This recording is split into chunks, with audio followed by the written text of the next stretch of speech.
Bonjour à tous et bienvenue sur Tesla Experience. Enfin, la vidéo de présentation de ma Model Y Performance. Alors, je vous laisse tout de suite avec les images et puis on se retrouve après pour un peu le feedback de ces 2000 premiers kilomètres. A tout de suite.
Voilà, j'espère que ces petites images vous auront plu.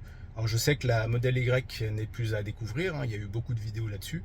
Maintenant, un peu moins sur la Model Y Performance et encore moins sur la mienne, puisque celle-là, c'est la mienne. Voilà. Passons maintenant aux points positifs et négatifs de la Model Y Performance que j'ai pu recenser lors de ces 2000 premiers kilomètres. On va commencer par les points négatifs. Premier point négatif, je dirais la prise en main d'autopilote. C'est assez simple puisqu'on met deux coups vers le bas et l'autopilote se met automatiquement en route. Alors j'ai juste l'autopilote de base, hein. J'ai pas le AP ni le full autopilote. Et je dois dire que si on n'est pas habitué, moi c'était la première fois que j'avais un autopilote ou un assistant de ligne, ben on peut vite être pris à dépourvu et c'est limite parfois dangereux. Par exemple, lors d'un dépassement, si vous dépassez les 140, ça bip de partout, donc ça peut être un peu stressant pour les personnes qui n'ont pas l'habitude. Et ensuite, l'autopilote se désactive complètement. On doit s'arrêter sur une aire de repos pour se mettre en parking pour réactiver après l'autopilote, la fonction autopilote. Idem pour les franchissements un peu en urgence sans clignotant. Moi j'ai eu plusieurs fois le cas où quelqu'un a déboîté devant moi, j'étais en mode autopilote, j'ai franchi la ligne sans mettre de clignotant et là pareil ça bip de partout et il me semble que ça désactive aussi l'autopilote. Donc ça c'est un petit peu agaçant, même si l'autopilote est assez performant. Autre côté négatif, j'ai l'impression que la Model Y Performance, et je l'avais entendu et j'avais un peu du mal à le croire parce qu'il y a d'autres personnes qui disaient que ce n'était pas vrai. J'ai l'impression qu'elle attire un petit peu les gravillons. J'ai déjà au bout de 2000 km quelques impacts sur mon pare-choc. Alors je vais acheter un stylo réparateur, hein. J'ai pas envie de mettre de film de protection parce que ça coûte un peu cher. Je reste sceptique sur l'utilité. Je sais que ma femme on a quelques-uns sur son Audi A1, ça a été mis de série pour protéger à l'arrière des roues là, sur le côté, et je trouve que ça vieillit pas très bien, donc ça donne ça peut jaunir un peu avec le temps, en tout cas sur ceux de la voiture de ma femme. Donc j'ai pas trop envie sur un blanc en plus que ça jaunisse et que ça fasse un peu dégueulasse.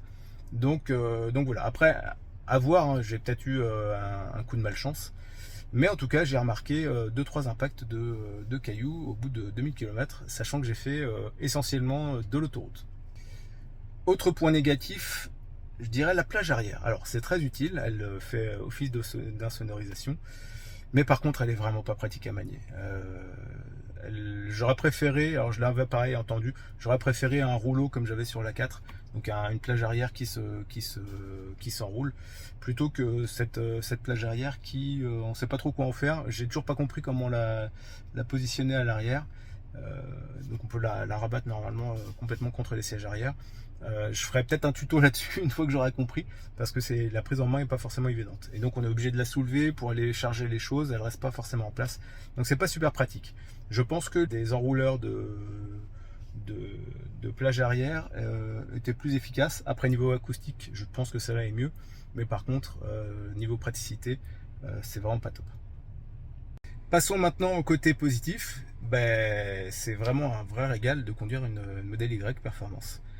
Ça tient bien la route, ça envoie dès qu'on veut doubler, accélérer, ça envoie du steak. Là-dessus, c'est un réel plaisir. Et puis c'est confortable.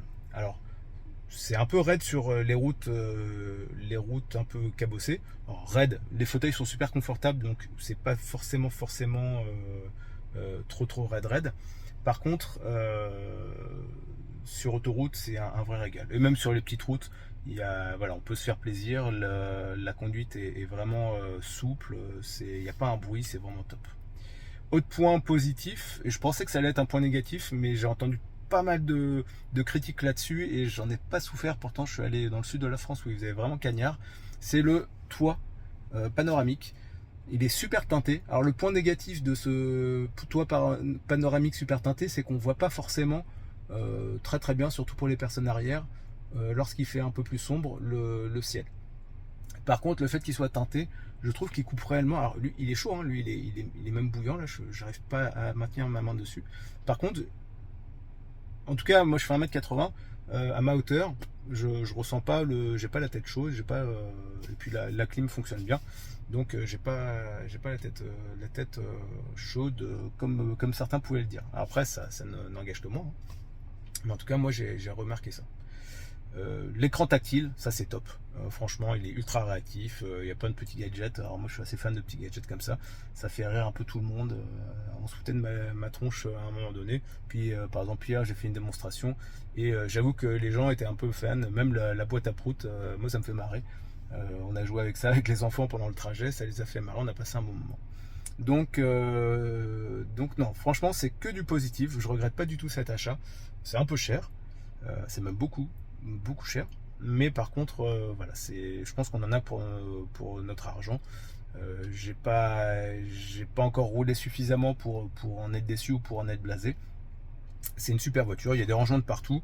Franchement, la finition est top. J'ai vu zéro défaut. J'avais un petit défaut au niveau de la boîte à gomme. En fait, c'était un petit plastique qui était mal emboîté et depuis elle s'ouvre correctement, puisqu'elle s'ouvrait qu'à moitié, mais c'était juste un petit problème de plastique qui avait bougé. Et puis voilà, et vous verrez par les images, hein, franchement, j'ai vu aucun défaut d'ajustement, de choses comme ça. Décalage au niveau du coffre, mais c'est vraiment 1 mm. Je vais prendre rendez-vous pour voir si ça peut y remédier, mais ça se voit presque pas à l'œil nu. Donc c'est vraiment pour être pointilleux parce que voilà, c'est 70 000 € bientôt. Enfin entre 60 et 70 000 €. Donc voilà, je suis en droit d'avoir un véhicule parfait. Donc moi je regrette rien. Je vous ferai des petites vidéos de l'intérieur pour vous montrer aussi la finition. J'aime bien l'Alcantara sur les portières, la petite laine là dans le vide-poche. Donc non, c'est vraiment une voiture très agréable. Donc voilà, j'espère que cette vidéo vous aura plu. Dites-moi vos petits commentaires sur ce que vous en pensez, sur à la fois de la vidéo et de la Model Y Performance. Et puis on se retrouve à très vite pour une nouvelle vidéo. Je ferai certainement le bilan de mes 2000 km du trajet Paris-Nice et Nice-Paris, et avec des petites informations sur la consommation. N'hésitez pas à mettre un petit pouce bleu, n'hésitez pas à vous abonner à la chaîne, ça fait toujours plaisir. Et puis j'espère à très vite pour une nouvelle vidéo. Bye bye!